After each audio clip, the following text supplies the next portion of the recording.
사소한 것들로 하는 사랑이었다.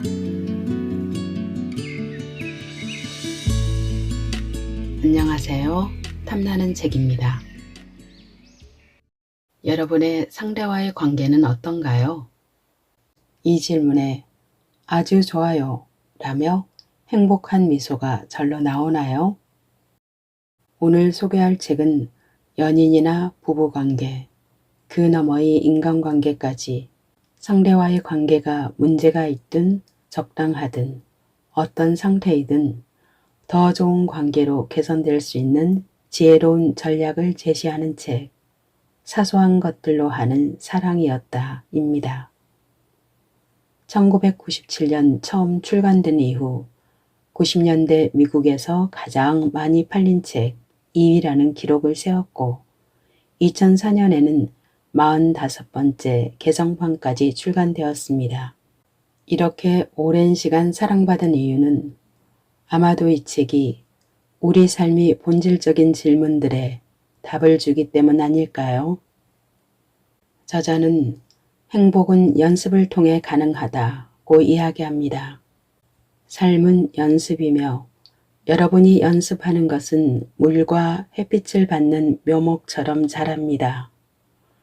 이 문장이 제게는 특별히 인상 깊었는데요. 좋은 관계나 행복도 하루아침에 완성되는 것이 아니라 매일 조금씩 돌보고 가꾸는 것이 중요하다는 사실을 다시금 깨닫게 됐습니다. 침대 옆에 언제나 놓여있는 책이다 라고 말한 오프라 윈프리처럼 저도 곁에 두고 오래도록 읽고 싶다는 생각이 들었습니다. 이 책을 통해 서로를 보살피고 더 사랑할 수 있는 새롭고 쉬운 방법을 얻어가시길 바라며 탐나는 책과의 데이트 시작하겠습니다. 사랑해와 그런데를 섞어 쓰지 말 것. 연인 사이에 나눌 수 있는 가장 아름다운 표현은 사랑해입니다. 여기에 그런데, 하지만 이라는 단어를 붙이면 어떻게 될까요? 이 멋진 말의 아름다움이 축소되고 의미도 대폭 줄어듭니다. 순수하게 존중을 담았던 단어가 교묘하고 이기적인 말로 변해버리기 때문이죠. 크리스는 제게 이 중요한 교훈을 가르쳐준 최초의 여성입니다. 우리가 사랑에 빠진 지 얼마 지나지 않았을 때 그녀는 내 눈을 똑바로 바라보며 당신이 5분 동안 2번이나 사랑을 조건부로 말했다는 걸 알고 있어요? 라고 말했어요. 처음에는 무슨 뜻인지 몰랐습니다. 그녀는 제가 사랑한다는 말을 잘 하는 것에 감사하지만 조건을 붙이면 말의 진정성이 떨어진다는 걸 설명해 줬어요. 저는 그녀에게 당신을 매우 사랑하지만 그렇다고 나를 기다리게 하지 말아줘. 나를 많이 사랑하는 건 알지만 친구들과 편하게 만날 때는 나를 배려하지 않아도 돼. 라고 말했었어요. 그녀는 제가 이런 말이 습관이 되기 전에 서둘러 말했다고 했습니다. 처음 이 말을 들었을 때 저는 약간 방어적이었어요. 하지만 이내 깨달았죠. 그녀는 그저 고쳐야 할 점에 단서를 달지 말고 솔직하게 말해달라는 거였어요. 그녀는 사랑해와 그런데의 분리를 제안한 것입니다. 솔직한 관계에서 사랑의 표현과 문제를 제기할 자유 모두 중요하지만 이 둘은 전혀 관계가 없다는 걸 명확하게 지적해 준 것이었지요. 생각해보니 맞는 말이었습니다. 사랑해 라는 말 뒤에 붙는 하지만 이라는 단어의 의도는 불만이나 항의를 더 합리적으로 보이려는 걸 수 있어요. 문제를 제기할 용기보다 먼저 좋은 사람처럼 보이고 싶던 거죠. 바로 이렇게요. 나는 정말 착하고 인내심 있고 관용적인 사람이고 너를 진심으로 사랑해. 이제 이 사실을 확인했으니 내 눈에 더 사랑스럽게 보이도록 네가 어떻게 변해야 하는지 말해줄게. 이건 내 말의 속셈은 다른 데 있다고 말하는 거예요. 이 점을 알게 된 다음 제가 관찰한 바에 따르면 정말 많은 사람이 이 덧붙이는 말을 수없이 사용한다는 걸 확인하게 된 거예요. 긍정과 부정을 떼서 말하는 방식은 매우 간단하지만 큰 효과가 있었어요. 크리스가 제게 알려준 것처럼 그저 사랑스러운 칭찬과 요구 또는 지적사항을 연결해서 말하지 않으면 돼요. 사랑을 느낄 때 그저 말하세요. 어떤 문제가 나를 괴롭게 하면 그 점을 말하세요. 다만 동시에 두 가지를 묶지 않는 방식으로요. 이렇게 하면 칭찬과 염려, 고민과 노력 모두 훨씬 더 진지하게 받아들여질 것입니다. 생각은 바라볼 수 있어요. 지금 말하려는 건 익히기 쉽지 않아도 터득하면 부부나 연인 관계는 물론이고 인간관계 전체가 완전히 새롭게 변화될 수도 있답니다. 먼저 얘기를 들어보세요. 켈리는 남자친구를 만나러 가는 길이에요. 운전 중에 몇 주 전 남자친구와의 말다툼이 생각났죠. 가만히 생각해보니 스멀스멀 화가 올라왔어요. 지금 싸우는 게 아닌데도 그때 장면이 생생하게 떠올라서 마치 지금 싸우는 것 같은 느낌이었지요. 가만히 곱씹어 보니 남자친구가 쓸데없이 고집을 피우고 심술을 부린 것 같았습니다.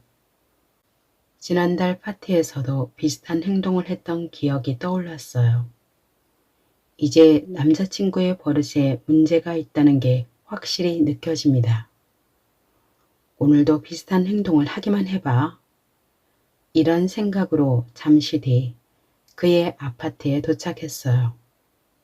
남자친구를 마주했지만 약간 멀어진 느낌입니다. 심각한 수준은 아니지만 차 안에서 했던 생각이 두 사람의 하루에 영향을 줄 정도로 충분했어요. 이걸 생각 공격이라고 해요. 상대가 아니라 자신을 공격하는 생각 패턴이에요. 문제는 이 생각이 나를 공격한다는 사실을 전혀 모르는 데 있어요. 생각 공격은 빠르게 자주 일어나고 진행돼서 무슨 일이 일어나고 있는지조차 깨닫지 못합니다. 그래서 정말 문제예요. 영화나 책에 빠지듯 생각에 깊이 빠져들게 되거든요. 켈리처럼 해가 되지 않는 부정적인 생각 몇 가지라도 심각한 문제라고 오해하게 만들기 때문입니다. 그러면 상대는 문제 있는 대상으로 전락해버립니다. 답답한 점은 내가 만들어낸 상황인 걸 모르고 화풀이가 시작되는 겁니다.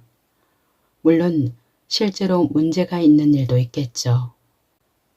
하지만 생각은 문제를 거대하게 부풀리는 경향이 있고 그 단점을 10분 활용한 상태로 만들어버립니다. 생각 공격은 거의 모든 것에 관해 거의 모든 사람을 대상으로 일으킬 수 있습니다. 내가 뭘 하는 중이든 상관이 없어요.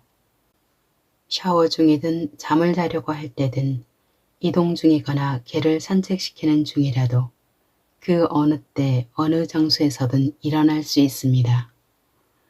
대체로 무언가에 불만이 있거나 마음에 들지 않거나 내 뜻대로 되지 않을 때 생각 공격이 잘 일어나죠.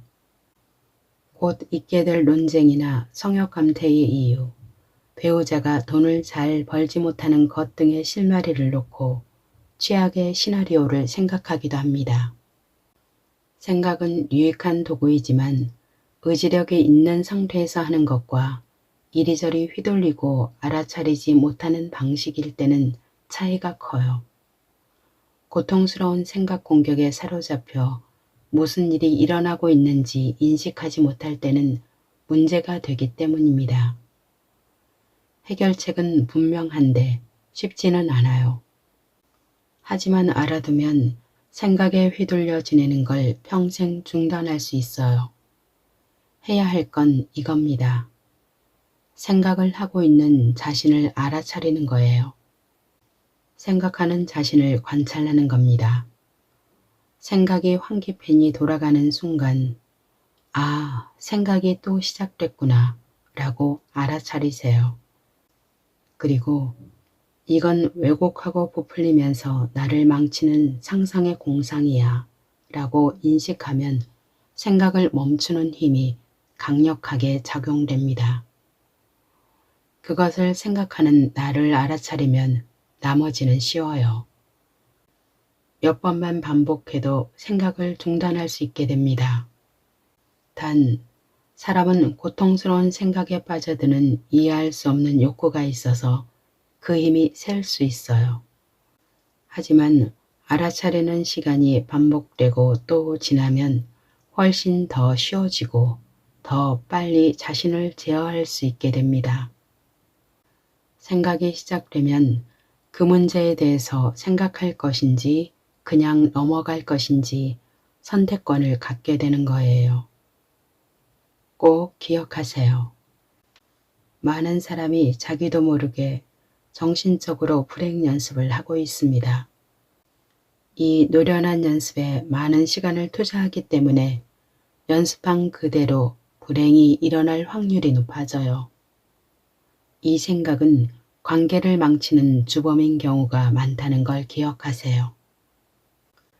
이 불행 연습을 중단하면 불신과 분노보다 사랑과 존중, 고마움이나 친절이 그 자리를 대신하게 됩니다.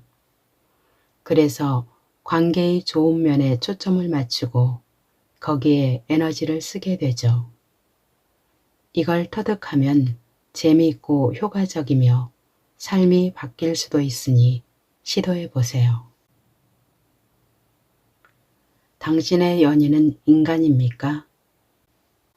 우정과 연애, 결혼의 핵심은 두 사람이 완벽하지 않다는 사실을 알고 노력하는 사람이란 걸 인정하고 받아들이는 것에 있습니다.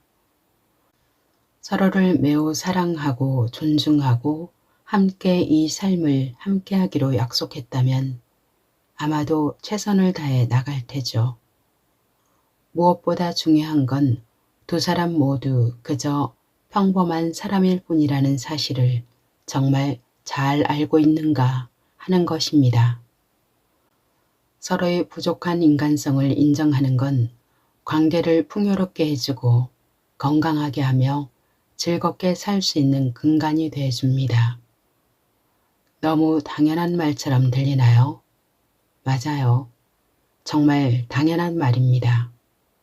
하지만 얼마나 많은 커플이 이 중요한 사실을 마음에 품고 지낼까요? 상대가 나와 똑같이 부족한 인간이란 걸 인정하기 어려워하는 관계가 얼마나 많은가요?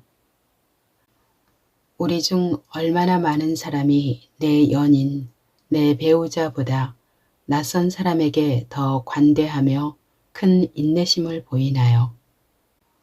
얼마나 많은 배우자가 파트너에게 요구하는 조건들이 평범한 사람이 하기 힘든 것이라는 걸 이해할까요? 우리는 얼마나 자주 파트너가 그저 인간적인 아주 평범한 사람이란 걸 잊어버리고 삽니까? 인간은 매우 복잡해요. 글에 쓰인 조르바가 말했듯 사람은 재앙 그 자체입니다. 사람은 실수합니다. 또 언제나 변합니다. 때로는 상처 주는 말로 사랑하는 사람이나 다른 사람을 실망시킵니다. 종종 현명한 판단을 내리지만 때로는 엉망진창인 결정을 하기도 합니다. 기분 나쁜 날도 있고 우울한 날도 있고 불안한 날도 있고 길을 잃고 헤매는 때도 있죠. 남의 말을 잘 듣지 않고 불필요한 곳에 에너지를 몽땅 쓰기도 합니다. 의심하고 두려워하고 속으로 하지 말아야 할 상상을 하거나 이기심을 품고 두려워하고 탐욕적인 생각과 무엇에든 지나친 욕망을 갖기도 합니다. 나라는 똑같은 인간이 가진 이런 부면에 모르쇠로 일관할 수도 있고 부정할 수도 있고 숨기거나 심지어 극복할 수도 있겠지만 그렇든 저렇든 우리는 모두 부족한 인간입니다. 때로는 우울해지기도 합니다. 불안해하고 길을 잃기도 합니다. 우리는 항상 남의 말을 잘 듣지 않습니다. 우리 대부분은 의심과 두려움이 있고 상상 속에서 이기심과 두려움, 탐욕과 욕망이 있습니다. 모른 척할 수도 있고 부정할 수도 있고 숨길 수도 있고 심지어 극복할 수도 있지만 사실 우리는 모두 그런 인간입니다. 연인이나 배우자에게 전적으로 헌신하는 것처럼 보일 때조차 마음과 생각으로는 다른 계획이나 걱정을 하고 있기도 하죠. 함께 살다 보면 상대에게 낯선 면을 보기도 하고 내가 사랑해도 되는 사람인가? 내가 사랑하는 사람이 저 사람이 맞나? 하는 일이 생기기도 합니다. 그러나 당신은 완벽한 사람, 실망을 주지 않는 사람, 어떤 어려움도 모두 극복해낼 사람, 모든 문제를 일시에 해결하는 그런 비인간적인 사람과 결혼한 게 아닙니다. 제가 내린 결정에 반문하거나 의문스러워하거나 친구에게 나에 대해 이야기하거나 가정생활 이외의 취미든 자기계발이든 또 다른 열정을 가졌다거나 혼자 여행하고 싶어하는 등의 이유로 상대를 미워하기 시작하고 멀어지다 이혼까지 하는 사례를 많이 봤습니다. 이게 왜 잘못일까요? 남자친구나 남편이 야동을 보려고 하거나 길거리를 지나가는 매력적인 여성에게 시선을 뺏기면 미친 듯이 화를 내는 여자들도 많습니다.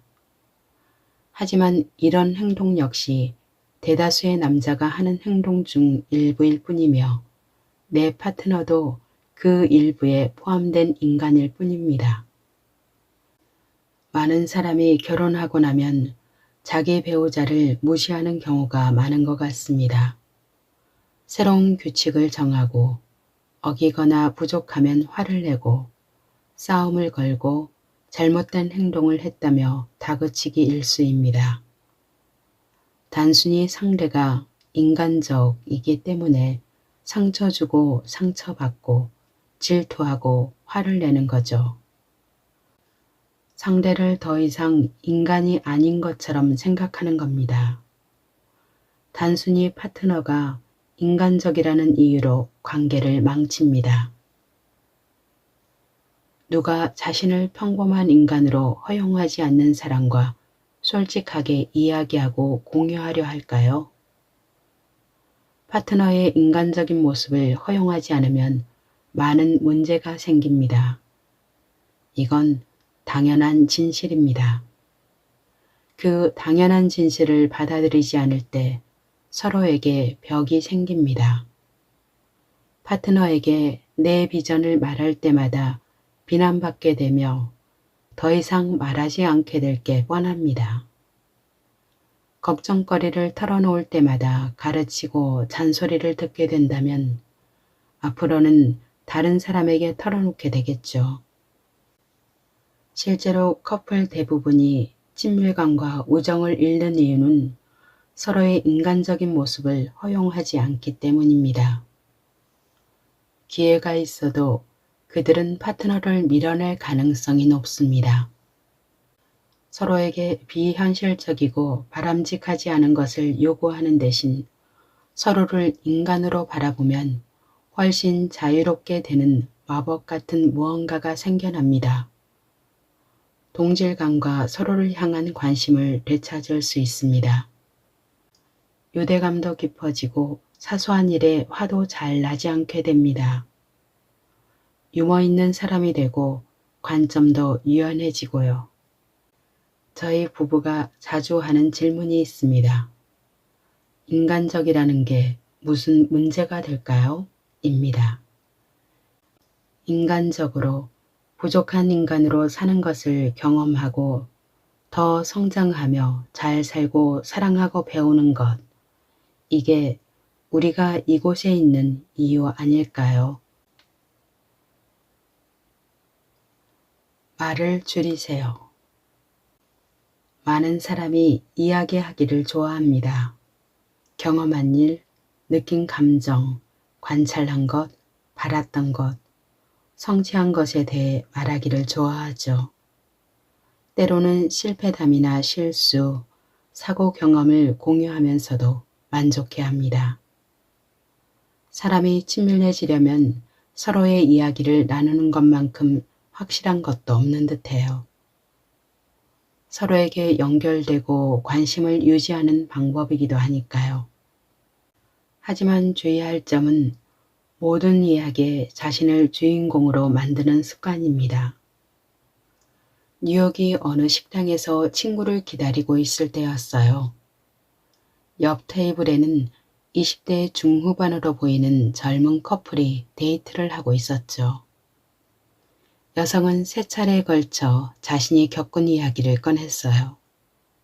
첫 번째는 그날 자신에게 무례하게 군 사람에 대한 이야기였고, 두 번째는 근래 회사 업무로 얼마나 스트레스를 받고 힘들어졌는가에 대한 하소연이었습니다. 세 번째는 부모님이 어린 시절 자기 말에 귀 기울여 주지 않았다는 눈물겨운 이야기였어요. 결론적으로 이 3가지 이야기는 남자친구의 말 때문에 흐지부지 가려졌습니다. 첫 번째 이야기는 오늘 자신이 탄 택시 기사가 얼마나 무례하게 굴었는지, 세상에 그런 사람 처음 봤다는 말에 묻혀버렸죠. 두 번째 이야기는 자기 일이야말로 세상에서 가장 스트레스를 많이 받는 일이라고 하는 바람에 훨씬 더 빨리 흐지부지 됐습니다. 세 번째 이야기에서 남자친구는 부모님께 정서적으로 학대당했다는 말로 완전히 말문을 막아버렸어요. 여성의 얼굴을 슬쩍 엿봤는데 얼굴에 생기가 없어진 상태였어요. 실망한 눈치였지요. 그녀가 자기 이야기를 할 때마다 남자친구가 더 강력한 이야기를 들고 나오는 바람에 말할 기분이 아니었을 겁니다. 도무지 자기 이야기의 주인공이 될 기회를 주지 않았으니 실망스럽고 짜증나지 않았을까요? 저는 남자에게 악의가 있던 건 아니라고 확신합니다. 그의 관점에서는 서로 힘든 상황을 이야기했고 서로의 경험을 공유했다고 생각했을 거예요. 하지만 그는 상대가 누려야 할 스포트라이트를 훔치고 있다는 건 전혀 알지 못한 것 같습니다. 의도하지 않았겠지만 그는 그녀가 겪거나 느낀 감정이 중요하지 않으며 재미없다고 말한 것이나 다름없습니다. 그는 자신의 이야기를 끼워 넣는 데 집중하느라 정말 힘들었겠다. 그랬구나. 같은 공감도 표현하지 않았죠.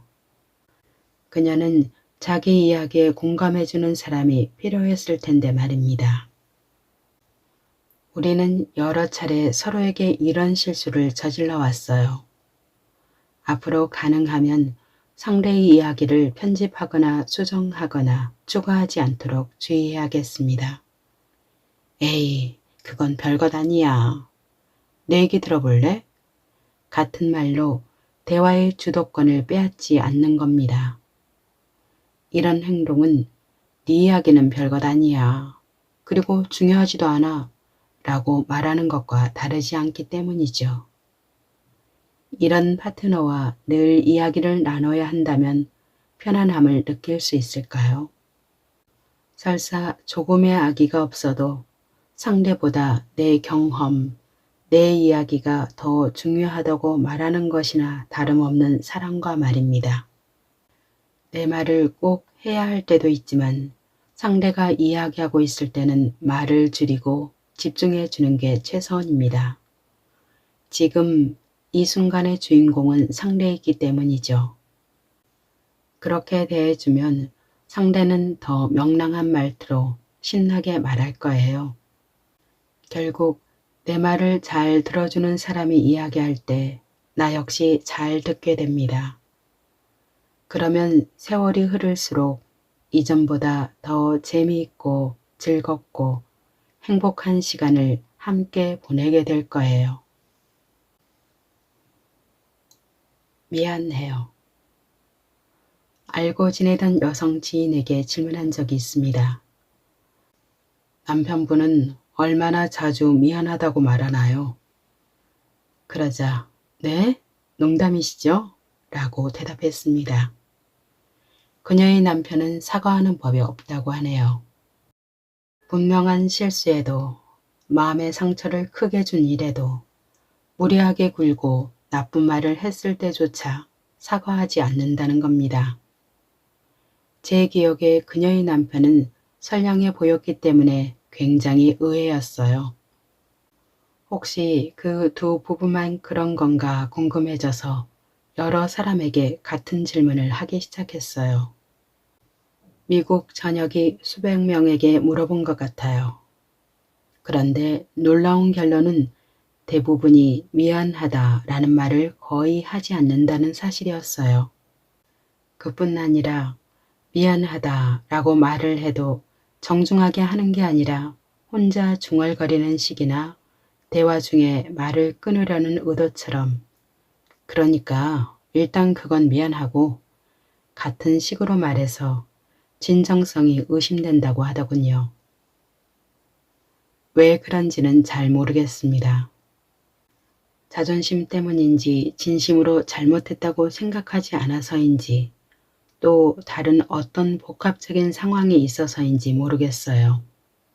하지만 한 가지는 압니다. 이유가 뭐든 그런 행동이 잘못된 것이란 사실은 잘 알고 있습니다. 적절한 상황에서 미안하다라고 사과하는 건 상처를 치유하고 서로를 다시 바라보게 해주는 중요한 말입니다. 사과한다는 건 약하고 부족하다는 걸 나타내는 게 아니라 오히려 강하고 성숙한 표현입니다. 두 사람 관계에 사랑을 주는 말이고 신뢰와 진정성, 겸손이라는 세 가지 요소를 한꺼번에 만들어주는 말입니다. 적절한 순간에 서둘러 미안하다고 곧잘 말하는 습관을 지닌 커플들과 말해보면 많은 경우에 실수로부터 함께 성장할 수 있었다고 합니다. 이유 불문하고 사과 덕분에 두 사람 사이가 더 가까워졌다고요. 데보라는 몇 년에 걸쳐 과소비 문제를 일으켰습니다. 남편 댄은 화가 나기 시작했어요. 매번 그 문제를 말할 때마다 데보라가 변명하고 기껏해야 노력해볼게 정도만 되풀이하곤 했습니다. 저는 데보라에게 댄이 그녀 때문에 고통받고 불안해하는 걸 아느냐고 물었습니다. 그녀는 자신도 알고 있지만 어떻게 해야 할지 모르겠다고 했어요. 저는 댄에게 진심으로 사과해 볼 것을 제안했습니다. 그러자 매우 불편한 기색을 드러내는 거예요. 그녀는 눈물을 흘리면서 지금까지 너무 부끄럽고 두려워서 해보지 못했는데 한번 시도해 보겠다고 대답했습니다. 댄을 다시 만났을 때 다른 때보다 편안해 보였어요. 사실 댄은 데보라의 과소비보다 그녀의 사과하지 않는 태도에 더 화나고 괴로워하고 있었거든요. 그녀가 미안해하고 진심으로 사과하자 마음이 열려 이야기를 나누게 됐고 방어적인 태도 없이 받아들였다고 했습니다. 두 사람은 상담사에게 상담을 받기로 했다는군요. 중요한 일이든 일상적인 사소한 일이든 미안해 라고 말하는 건 일반적으로 스스로에게 먼저 유리하게 작용합니다. 이 말은 관계를 좋게 해주는 마법 같은 단어거든요.